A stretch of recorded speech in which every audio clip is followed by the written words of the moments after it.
Welcome, everybody, to episode number 22 of the Battered Marlins podcast. I am one of your hosts, Daniel Granada. Alongside me, we have another three Battered Marlins fans, and we will go one by one. But I want to start off with our very special guest, Eli from Fish on First. How are you doing, sir? I'm doing terrific, fellas. I guess I'm in the spaz slot for this episode. I've never had a mustache in my entire life, so it's not like a perfect fill-in right there, one for one. But I'll do my best. Thank you for the invite. Nobody has a stash like the Spaz. No so one. Don't worry. Nobody could fill those shoes. Well, let's start with the one that probably has the best chance to. Brenton, with your magnificent beard. How are you doing, sir? I'm doing better now. After today's game, all in all, had a good week. For those of you that follow me on Twitter, you know I got to take my kids to the ballpark Tuesday night, awesome. My daughter's first game ever. Year and a half, and she freaking loved it, man. She was all about it. So first of many trips with those two. So I'm doing all right. And last but definitely not least, Mr. Cali, how are you doing, sir? Doing all right, man. Very busy time of my life. I'm very tired. I am drained, but I'm here. I'm excited. I'm glad we were able to catch a win before we hopped on. So we're here, baby. Yeah. I was kind of happy about it, but like when I was making the thumbnail earlier today, I was like, this just feels right. Should we just start looking towards 2024? And when we just got on right before we started, hit that red button, Eli said, you probably want to change that thumbnail because it just doesn't feel the same after an impressive win. Yeah, at the very least, on the bottom for people watching on YouTube, update the record. It's recording this right after the win that got them back to 67 and 67. Looks a lot better than 66 and 67. Yeah, so when we record on game days, Eli, Danny always is like, okay, I updated the record at the bottom, and he always puts a win. Always, and this is the first time he hasn't. Mr. Optimistic. You're right. I usually predict the record, and I just put it out there, and yeah, I dropped the ball. I'm telling you, today's just a mess. I just can't help it. I'm gonna update that as we're going. I'm gonna update it. So that's why we waved his ass. As I guess before we talk about the previous two series, I mean, we just got done watching them beat the Nationals in Washington. So I'll start with Eli. What did you think about tonight's performance? Because I mean, obviously one of the best wins we've seen because we haven't seen many in the recent couple weeks.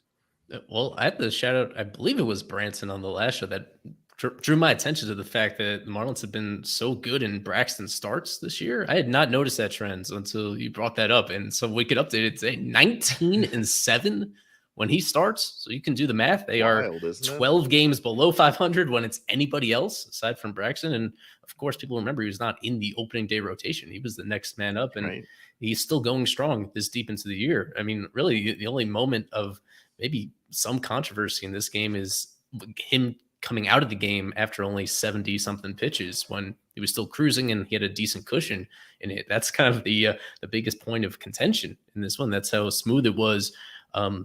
Yeah, did a really good job.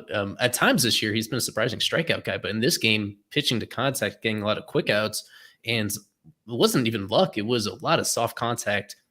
That's been a big piece of this for this team moving forward is him. They were relying so much on him and Luzardo in particular, the two guys to keep it going, pitching innings that they'd never pitched before this deep into the year. And despite some ups and downs, Braxton in particular, he's just been extremely consistent. So we kept that up in this one.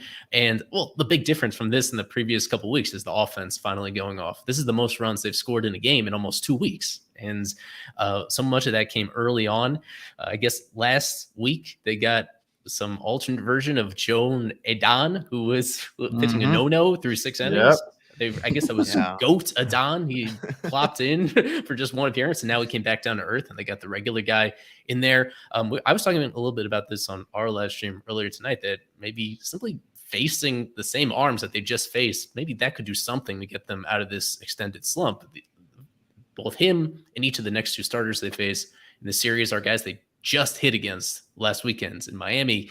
So that familiarity usually favors the hitters as well. I guess you could attribute that to making the difference, but overall, just a really good night. A couple bombs, one from Jazz and one from Berger. A win, a kind of game that you just hadn't seen from this team in a couple weeks. Am I the only one that was worried going into, even though it was a 4-run lead, I was still worried going into the ninth when Berger hit that home run. I felt a little bit more comfortable, but I was worried. Callie, no nerves? Were you stone cold ninth inning? No, I mean, I didn't really have any. This felt like one of our. This is a win that we definitely needed, especially coming off of what we saw yesterday with against the Rays. We needed something like this, and it felt like one of those that like it never really felt in doubt. We kind of cruised through this one, and again, I've been very very high on Braxton this year, and we have been very good. I didn't have the number, Eli, so I appreciate that. 19-7 when he starts. Yeah, man, something about when the kid pitches, these guys play a little better, and I think we saw a lot of that today. So I'm happy with this one. So Brian, I was the only one because I know I'm Mr. Yeah. Optimistic, but I wasn't optimistic going into the ninth. Listen, I was waiting for Dave Robertson to come in and just blow it. When I saw Puck warming up, I said, "We got this." And Puck we've made you been feel that rough way? on Puck, but if you look at his recent starts, like the dude's got like under 1 ERA. Like he's been really good, and I think it's because, and we've talked about it before. Like Puck is a guy who's like not really good in back-to-back days. He needs a little bit of rest in between his starts, and I think platooning the closer role with Robertson, so he can blow some saves in between Puck saves, has been pretty good. But then the reinstallation of our friend, I just blanked on oh, that's embarrassing. I forgot his name. It is really embarrassing for you, to be honest. It is Tanner Scott. There it is. Especially because like episode 2, like I met his like aunt or whatever in Disney. So yeah, no, the putting him back in that role too has been good. But in Puck we trust, and then Robertson, we can't wait till that contract expires. Eli, if you had to pick one person to close out the games in the ninth, who would you roll out with? Tanner Scott. It'd be him. It's really just between him and Nardi. Those two are so far and beyond above everybody else. Well, for most of this year, and especially right now, both finishing strong. Although I agree, Puck has been trending in the right direction. He had that weird misstep in his previous outing where he had a few walks, but also he got squeezed on at least one of those as well, where I felt he pitched better than the results would suggest. So he's in the right direction too. And even though we have some sample of him doing well, I would simply go out with Scott. And I know there's some trepidation about it because how much he was shaky as a closer last year. He's a better pitcher this year. Like he's just been attacking the zone better than really he ever has in his entire career. That he's having a career year, and he's been so great this year. I think you need to trust him in that. But yeah, I'm with just everybody else as being stunned as how much Robertson has fallen. Like I totally agreed with plugging him into the closer role when they acquired him, and now I don't know if we want to talk about the waiver claim situation that happened today. Like, I think the team was prepared to, if they were trying to get more relief help. And if they did, I think they would really bump Robertson even further down the pecking order. They have no faith in him whatsoever at this point. Danny knew about Robertson. He tried to warn us, and I was like, Kim, executive of the year. And he knew. Yeah, man. I don't know. Robertson, he's been, look, as far as I've watched him, never has a clean inning. Just never does. And it's for a closer, you want him to be able to get 3 up, 3 down. And he's just incapable of that.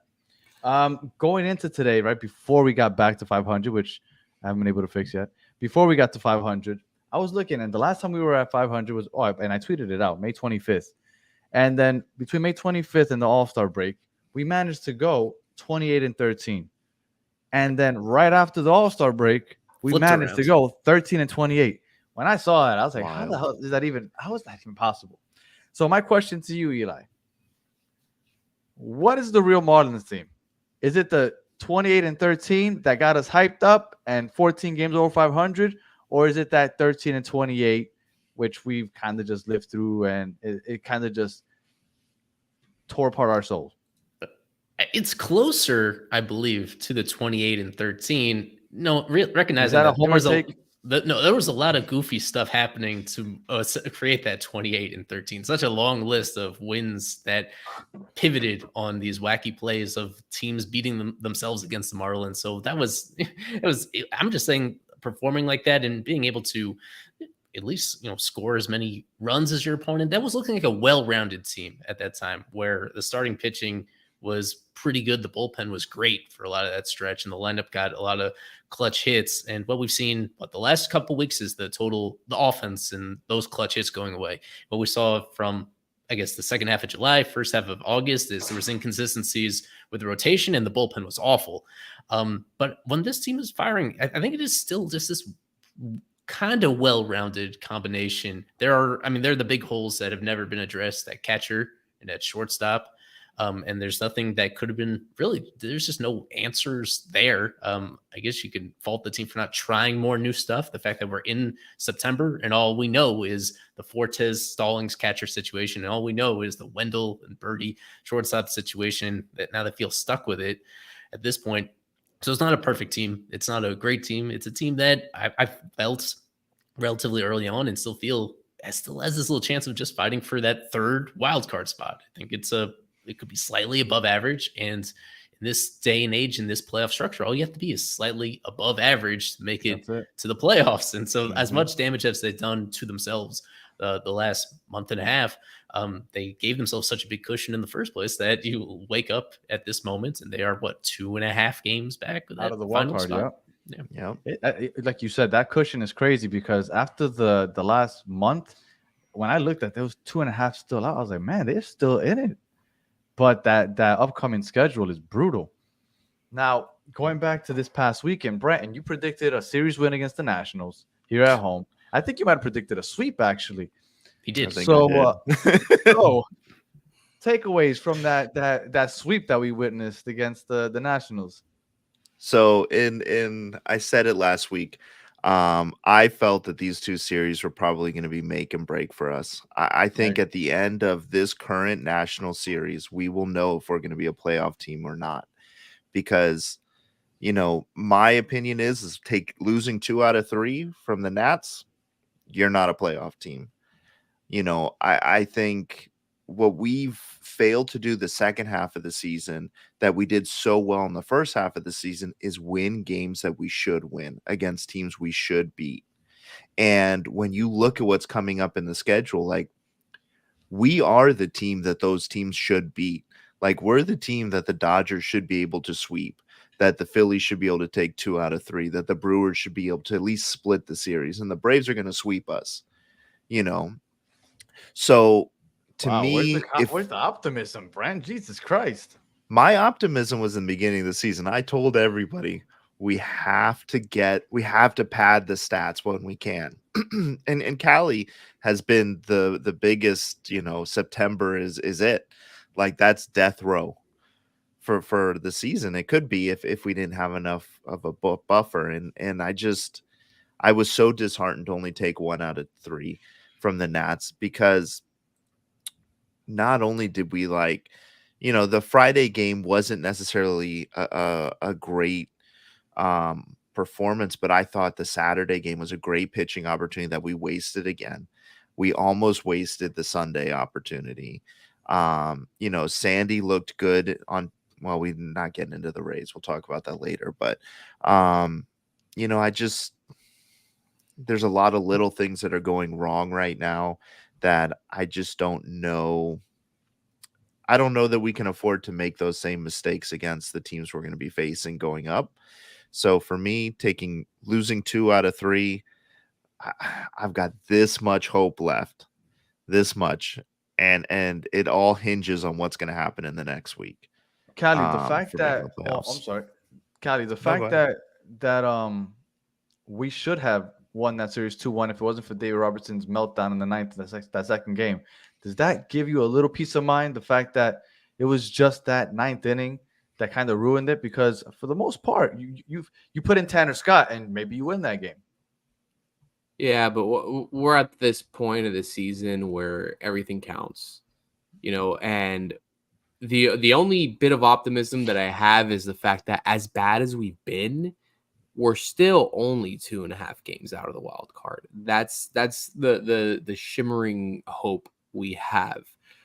And it's something, especially I feel like I've been talking about, is that, mid-August through September, the schedule's brutal. When we had Mish on not too long ago, he mentioned we had the hardest remaining schedule in baseball. Mm-hmm. Unfortunately, my hopes for the playoffs are, I mean, I'm not optimistic at this point. Like we can sweep the Nationals, man, but then we have LA. The Phillies are hot, the Brewers are hot, the Braves, and the Mets are the fucking Mets. But it, I'm not optimistic. I think we had a good run, man, and what did we say? Get to 86 games or 86 wins. 86 wins.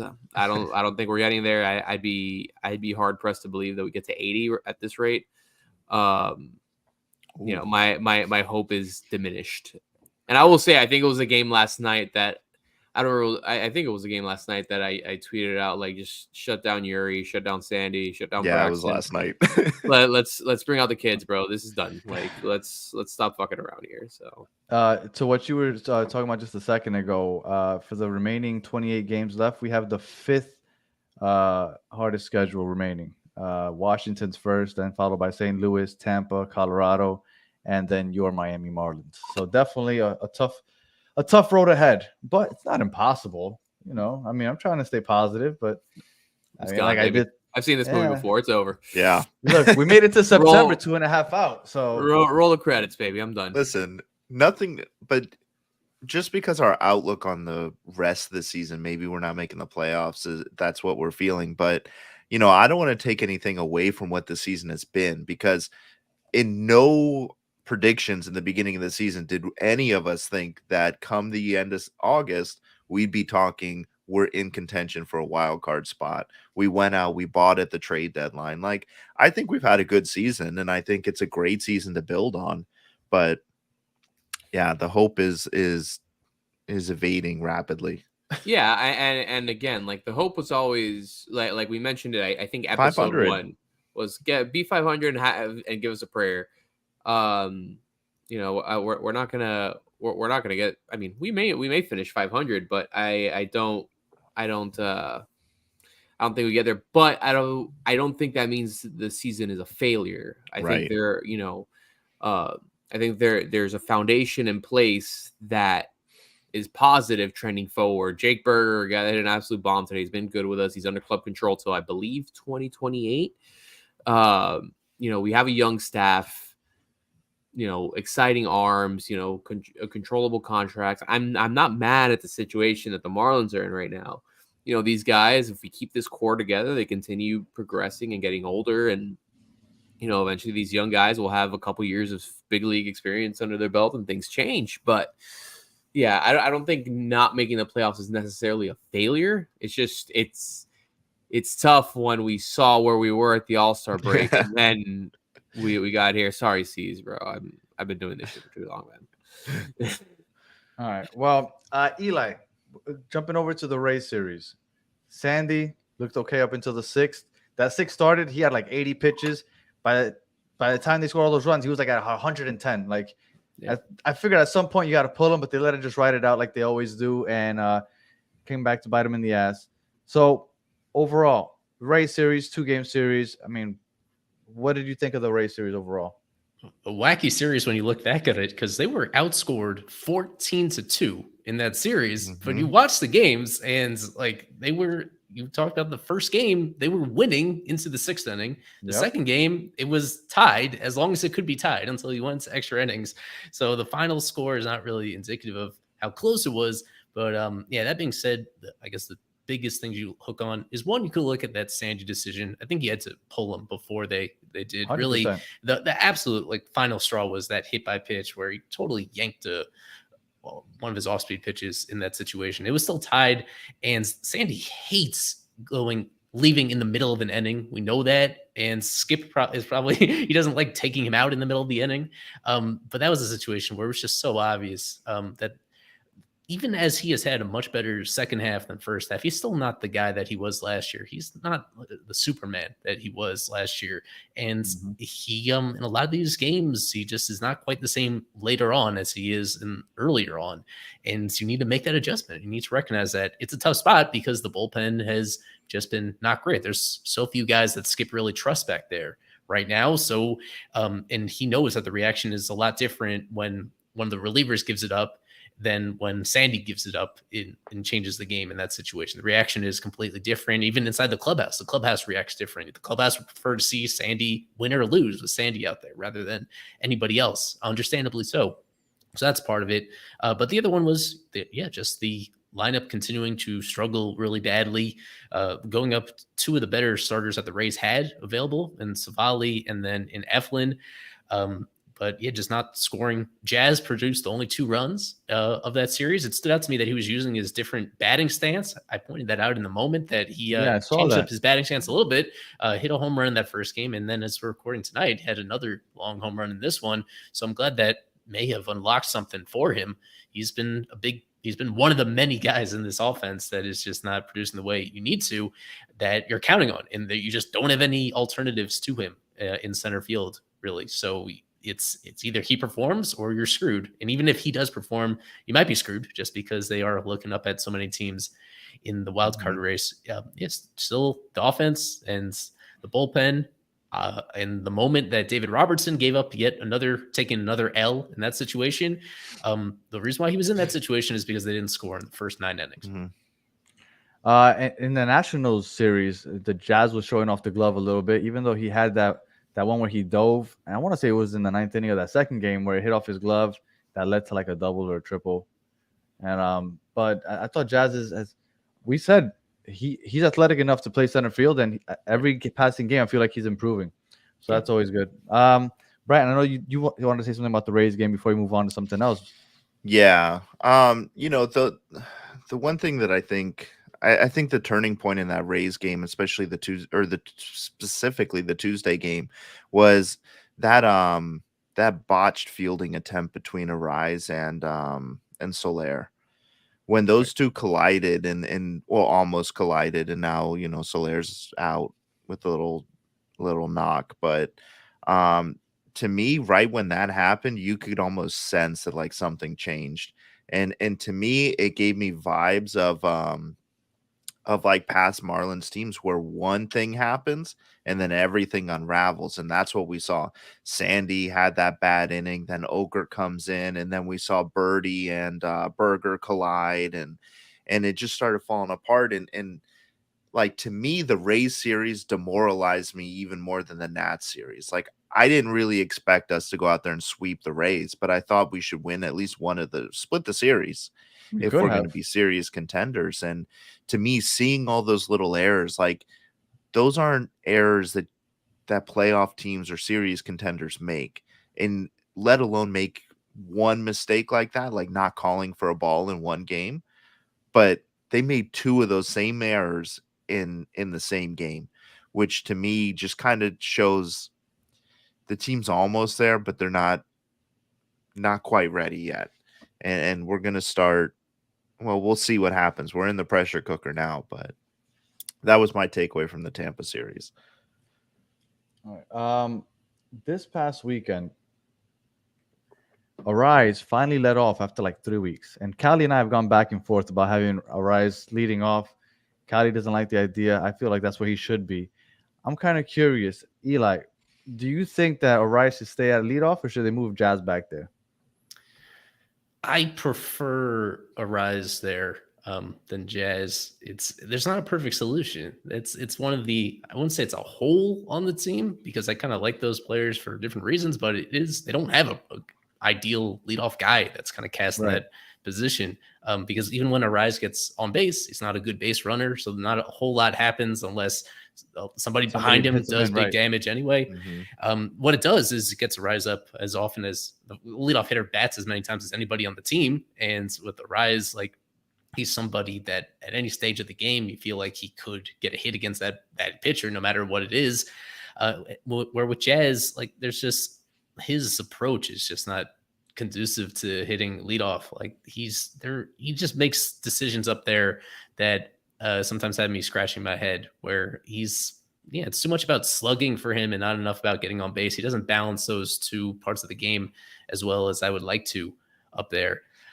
Even though he has the speed, if you put Jazz's legs on Rise's everything else, then that's a really great leadoff guy. But Yeah, I prefer Arise up there with what they have. And you just need tonight was a rare multi-hit game for him. His first that he's had in a while. That the difference between like peak Arise and normal Arise is going between 1 for 4 and going 2 for 4. He's been going 1 for 4 like every game the last month. And when he was at the top of his game, he's 2 for 4, 2 for 5 every night. So it's just one ball that's not falling for him, that was falling for him earlier in the season. It feels like it could just be fixable at any moment with him.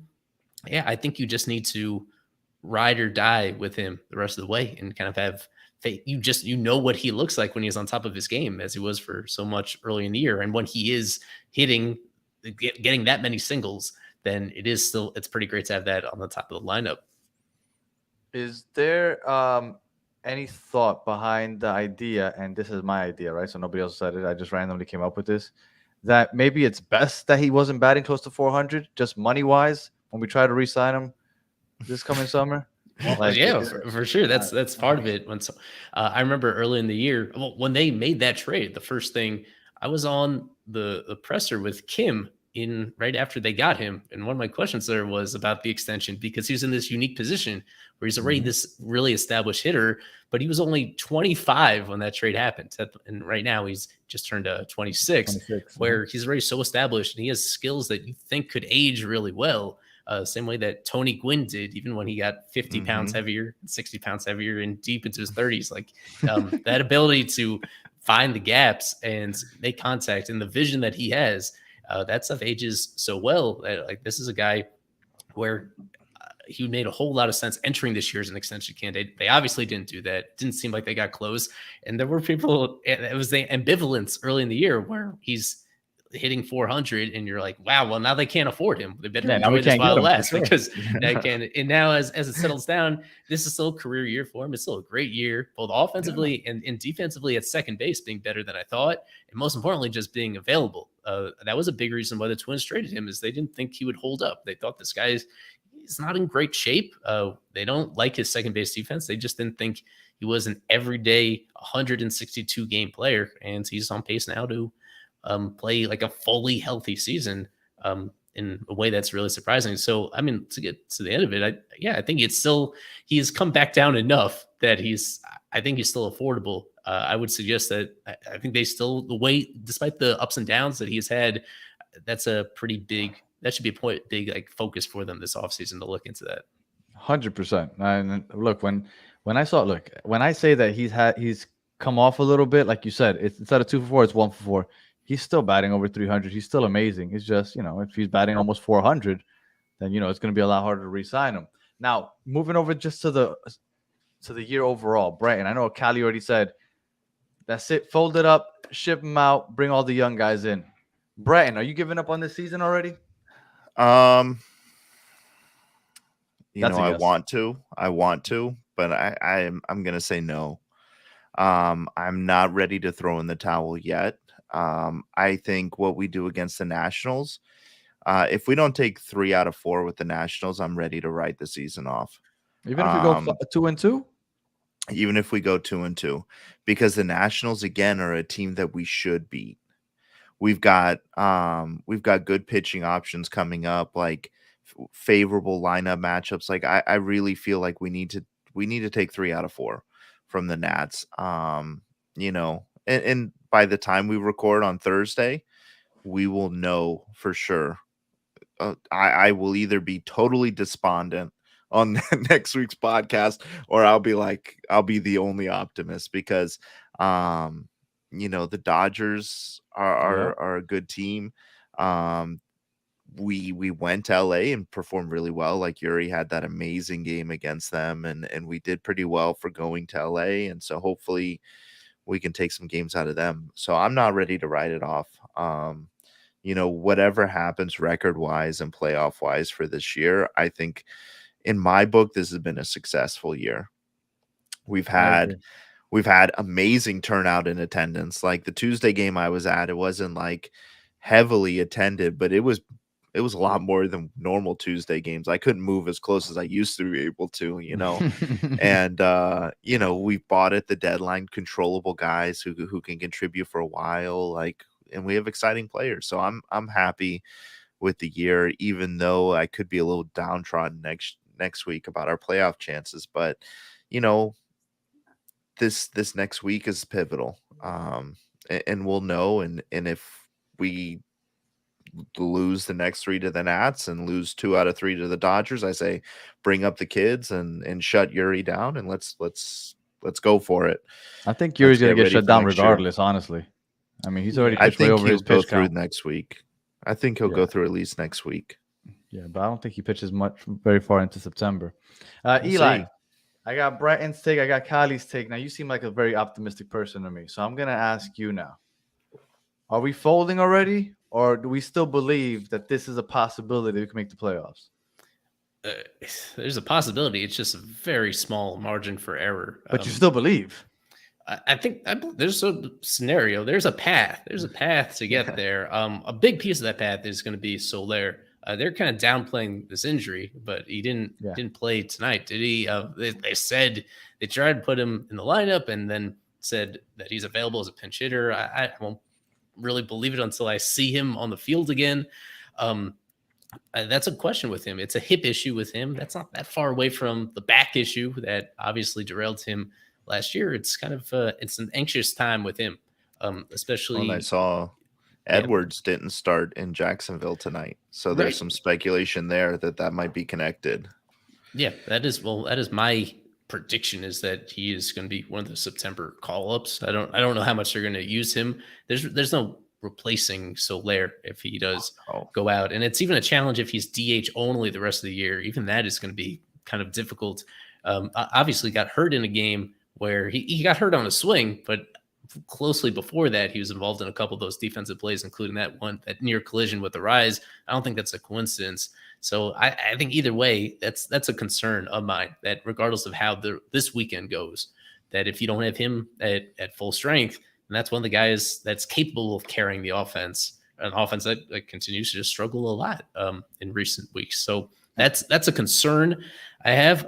Yuri, you brought him up. That's a pretty big piece of this as well. I think he has a longer leash than you guys are leading on. The reason why they shut him down in the middle of the season is because when they brought him back, the idea was to give him a chance to finish the year from that point forward.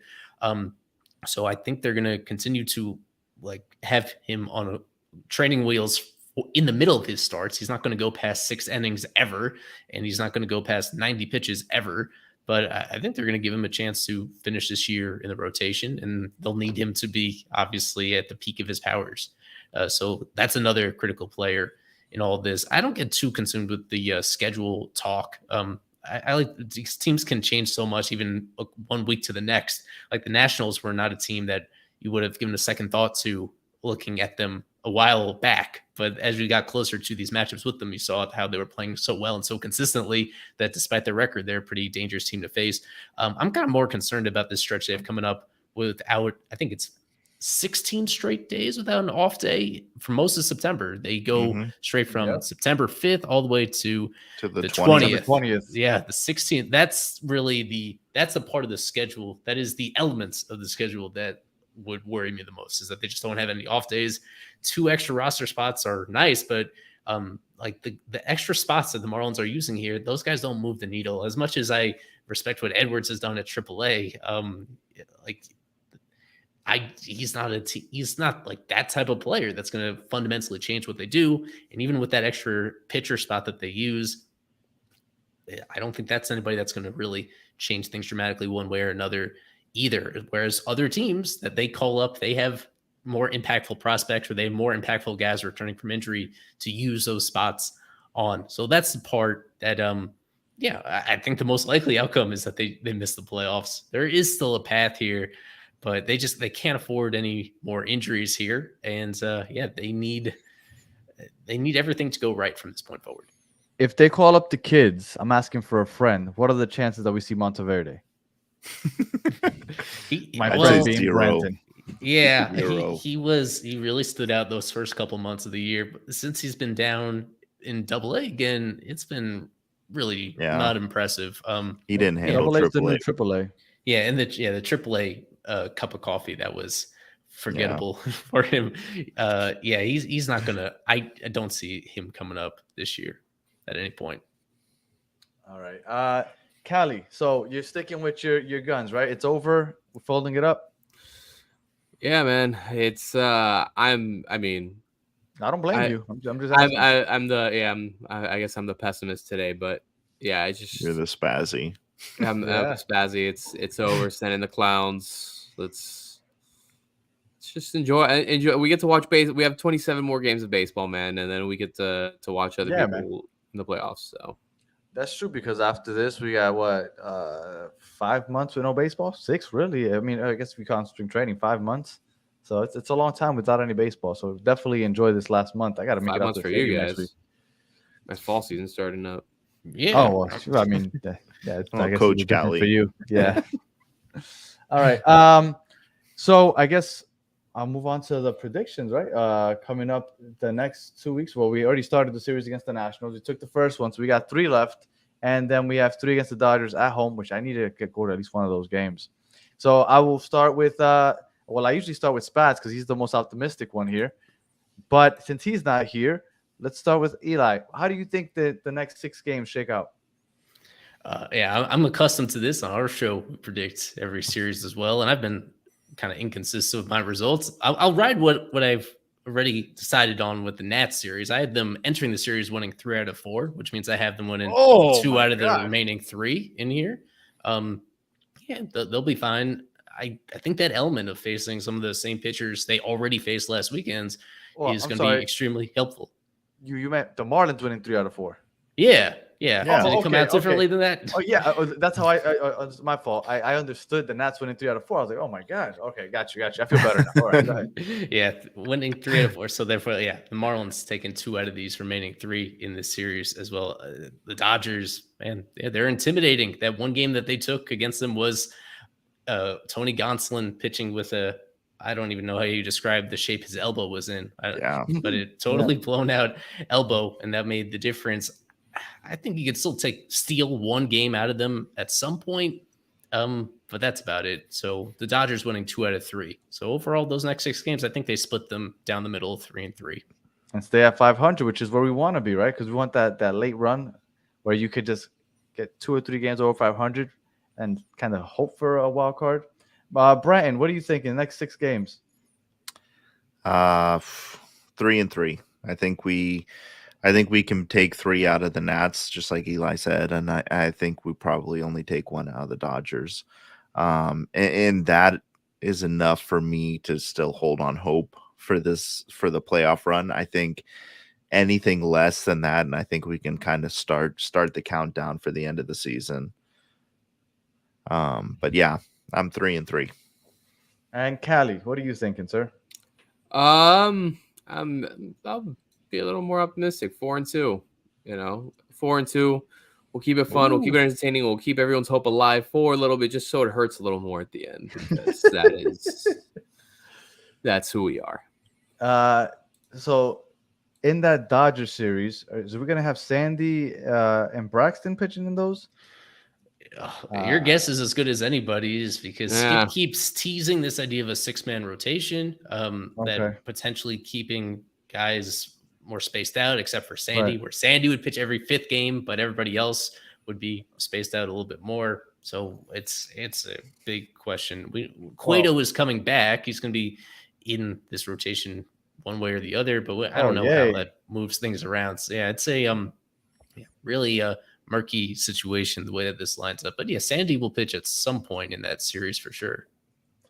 Well, I'm with Callie. I'm feeling optimistic. I think that because that Dodgers series is at home, we played well at home. I think we can take 2 out of 3 against the Dodgers, even though they're the best hitting team in baseball. I think if we have Brax and Sandy going 2 of those games, I think we have a good chance. And I'm with you guys. I think we could take 3 out of 4 against the Washington Nationals, which would be 2 out of the next 3. So I'm going 4-2 also. So I'm feeling optimistic, and I think next Thursday we come back, and I'm gonna have to change that thumbnail around because obviously I'm feeling a little more optimistic after this episode. All right. Love it. I hope I'm wrong. I really do. All right. Well, usually this is the part where I say thank you for joining us and let everybody know where they can find you. and I'm gonna say it anyway, but I'm pretty sure everybody knows where they can find you anyway because you are the guy. So go ahead, Eli. Where can we find you? Yeah, it's in the There Fish you on go. First logo. Yeah, wherever you find that logo, that's me and my team over there. So you can find us. We're simulcasting this on our own YouTube channel as well. We're over there. We're on all our platforms.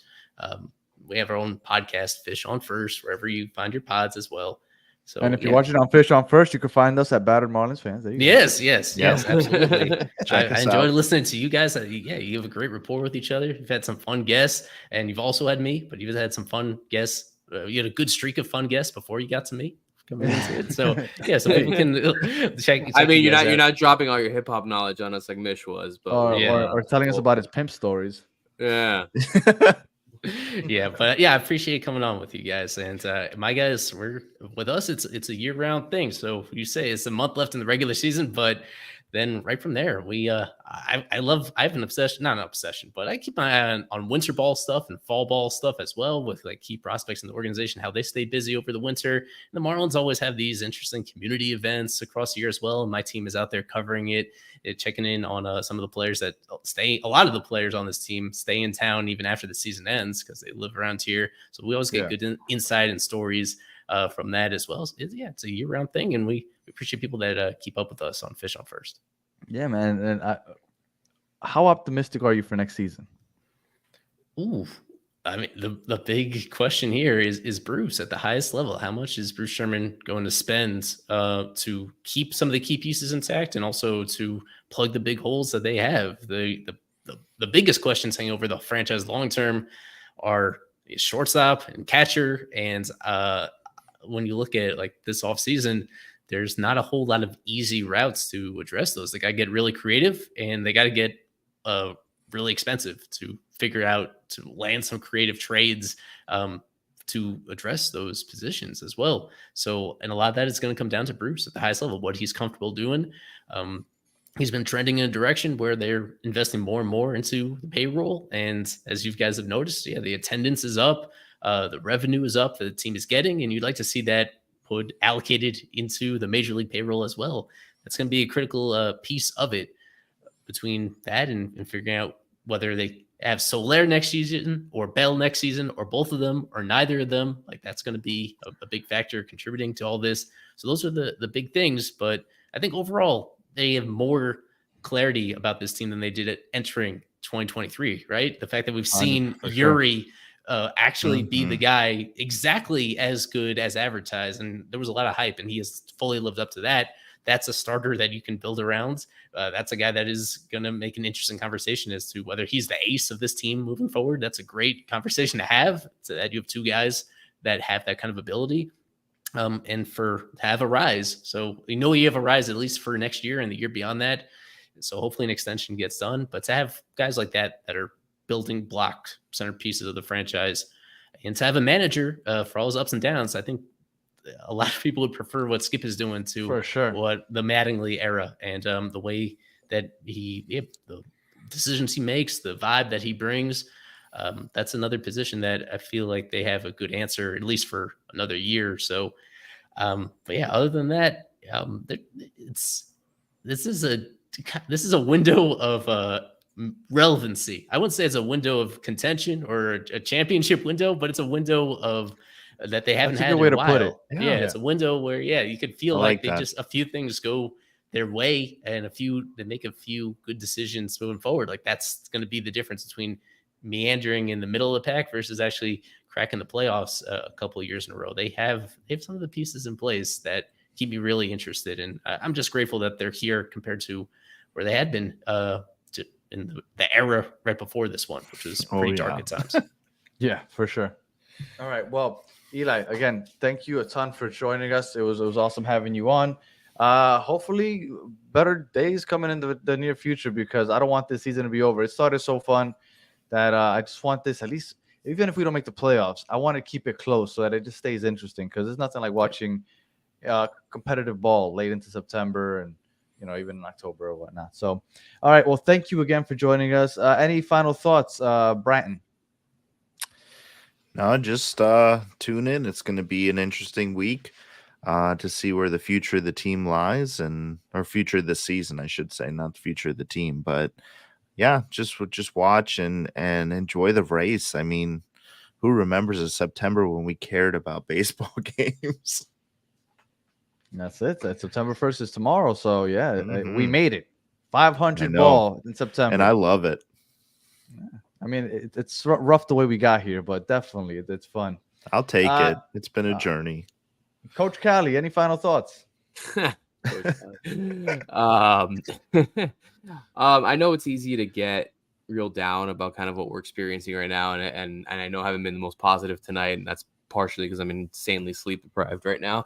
But you know, Brenton kind of nailed it. Like, when was the last time that we were going to September and we had a glimmer of hope of making the playoffs, or we were there in contention? This doesn't happen much. It hasn't happened much with this franchise. So enjoy it, write it out. Just because we don't finish strong doesn't mean it wasn't a good season. If and like Eli said, there's a path that we get there. I don't see it as well as he does, maybe, but there is a path. Enjoy it, because then the last out is made, and we miss it for 5 months. We miss the opportunity to bitch and moan. So enjoy it while it's here. For sure. And then, I mean, I didn't get to count how many home games we have left before the season's over, but I mean, we got 3 the Dodgers, 12. then we got the It's 12. Braves, 12. Well, Yeah. you got to make it out to the ballpark, man, because the chances to make it out to the ballpark before next March are slim. So Mhm. yeah, man, Mhm. got to take advantage. All I right, gotta well, make if it you at least one more of the flashback Friday games. At least one yes, more. you got the Braves and the Brewers. Pick your poison. The Brewers. Definitely the Brewers. Yeah. Definitely Brewers.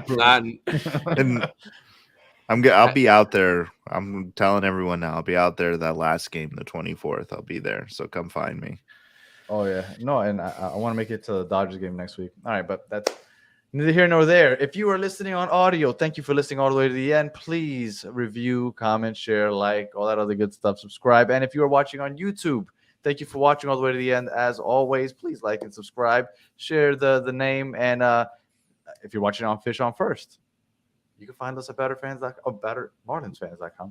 So thank you guys for tuning in, and until the next one, hopefully we are still over 500. Have a good one.